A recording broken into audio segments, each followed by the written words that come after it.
అశుతోష్ శర్మ ప్రస్తుతం దేశవ్యాప్తంగా మారుమోగుతున్న పేరు. ఓటమి ఖాయమైన పరిస్థితుల్లో సంచలన బ్యాటింగ్తో అసాధారణ విజయాన్నందించాడు. కళ్లు చెదిరే సిక్సర్లతో టాక్ ఆఫ్ ది కంట్రీగా నిలిచాడు. ప్రస్తుతం ఏ క్రికెట్ అభిమానిని కదిలించినా అశుతోష్ శర్మ గురించే మాట్లాడుకుంటున్నారు. ఐపీఎల్ 2025 సీజన్లో భాగంగా లక్నో సూపర్ జైంట్స్తో వైజాగ్ వేదికగా జరిగిన మ్యాచ్లో అశుతోష్ శర్మ అజేయ హాఫ్ సెంచరీతో చెలరేగాడు. ఒక్క వికెట్ తేడాతో ఢిల్లీ క్యాపిటల్స్ను గెలిపించడంతో అతనిపై సర్వత్రా ప్రశంసల వర్షం కురుస్తోంది. గత సీజన్లోనే ఇలాంటి మెరుపులే మెరిపించిన అశుతోష్ శర్మ ఈ సీజన్ తొలి మ్యాచ్లోనే ఫినిషర్గా తన సత్తా ఏంటో చాటి చెప్పాడు.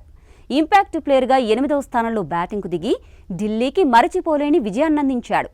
కొన్ని తరాలు ఈ విజయం గురించి మాట్లాడుకునేలా చేశాడు.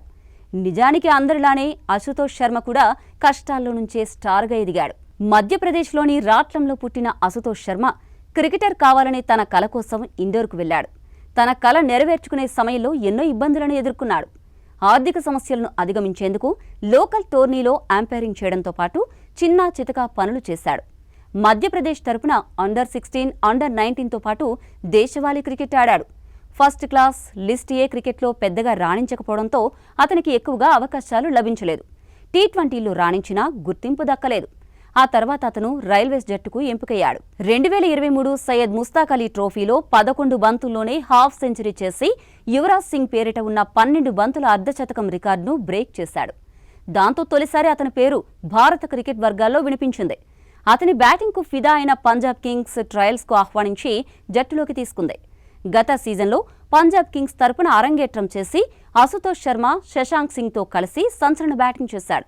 250+ టార్గెట్ను పంజాబ్ చేజింగ్ చేయడంలో కీలక పాత్ర పోషించాడు.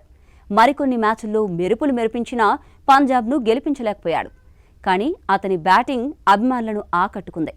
ఆ సీజన్లో 11 మ్యాచ్ల్లో 167 స్ట్రైక్ రేటుతో 189 పరుగులు చేశాడు. అయితే ఆశ్చర్యకరంగా ఐపీఎల్ 2025 మెగా వేలానికి అశుతోష్ను పంజాబ్ కింగ్స్ విడుదల చేసింది. దాంతో వేలంలో అతను భారీ ధర పలుకుతాడని అంతా భావించారు. కానీ ఢిల్లీ 3.8 కోట్లకే దక్కించుకుంది.